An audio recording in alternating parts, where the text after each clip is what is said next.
Good morning student. आज हम अपनी नैतिक शिक्षा की क्लास में न्यू लेसन नंबर 7 मिलजुल कर खाए, इसके बारे में आज हम पढ़ेंगे। जैसा कि इसमें दिया गया है, नीता और मीता एक ही अपार्टमेंट में रहती थी। वह एक ही क्लास में पढ़ती थी। वह एक ही बस में स्कूल जाती थी, परंतु उन दोनों की आदतों व व्यवहार में बहुत अंतर था। मीता की बहुत सी सहेलियां थी।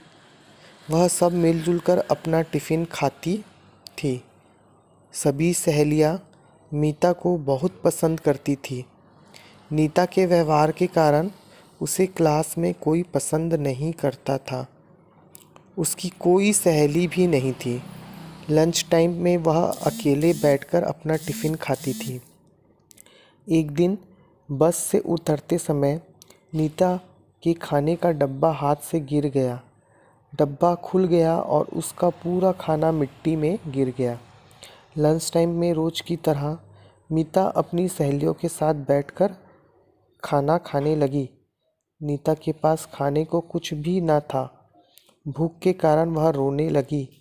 कुछ देर नीता यूं ही रोती रही, क्योंकि उसे खाने को नहीं पूछा रहा था। कोई नहीं पूछ रहा था। आखिर मीता से रहा ना गया।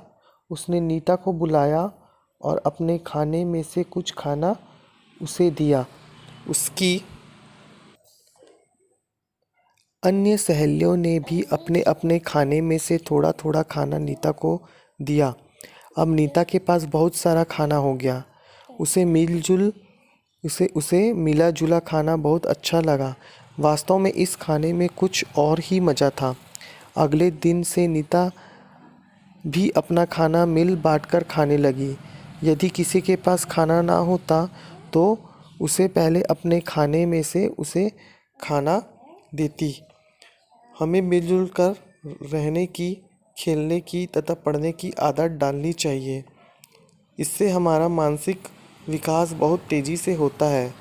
आवश्यकता पड़ने पर अपनी वस्तुएं जैसे खाना, किताबें आदि किसी को देने में संकोच नहीं करना चाहिए। इससे हमें मानसिक शांति प्राप्त होती है तथा हम अच्छे मित्र बनने में भी सफल होंगे। जैसा कि यहाँ पर कहानी में दिया हुआ है, नीता और मीता दो लड़कियां थी और वो दोनों सहेलियां थी और एक ही अपार्टमेंट में रहती थी। उसके साथ ही वह एक ही क्लास में पढ़ती थी और स्कूल जाने के लिए एक ही बस पर स्कूल जाती थी, परंतु उन दोनों की आदतों में बहुत ही ज़्यादा अंतर था, है ना। मीता की सहेलियाँ बहुत ढेर सारी सहेलियाँ थी और वह सब मिलजुल कर रहती थी, खेलती थी, टिफ़िन खाती थी। सभी सहेलियाँ मीता को पसंद करती थी, परंतु इसके विपरीत नीता का व्यवहार अच्छा नहीं था। उसके व्यवहार उसके व्यवहार के कारण उसके उसके व्यवहार के कारण उसे कोई पसंद नहीं करता था और कोई भी सहेली नीता की नहीं थी। लंच टाइम में नीता स्कूल में अकेले बैठकर भी अपना टिफ़िन खाती थी। एक दिन बस से जब वे स्कूल गए और जब स्कूल के लिए वे उतर रहे थे तो नीता के खाने का डिब्बा हाथ से गिर गया और जब डिब्बा गिर गया तो नीता का पूरा खाना मिट्टी में गिर गया। और जब लंच टाइम में सब अपनी सहेलियों के साथ बैठकर अपना टिफ़िन कर रहे थे तो नीता के पास खाने के लिए कुछ भी नहीं था। वह भूखी थी और रो रही थी। तो कुछ देर नीता ऐसे ही रोती रही कि उसे कोई खाने के लिए नहीं पूछ रहा है। तब आखिरी में मीता जो रहती है उससे रहा नहीं जाता। वह नीता को अपने खाने में से कुछ खाना देती है। यह देखकर मीता की और भी सहेलियां अपने खाने में से थोड़ा थोड़ा खाना नीता को देती है और नीता के पास बहुत ढेर सारा खाना इकट्ठा हो जाता है और वह नीता जो रहती है वो मिला जुला मतलब बहुत ढेर सारे खाना एक साथ खाना पसंद करती है और उसे इसमें मज़ा भी आता है। अगले दिन नीता भी अपना खाना मिल बांटकर अपने सहेलियों के साथ खाती है।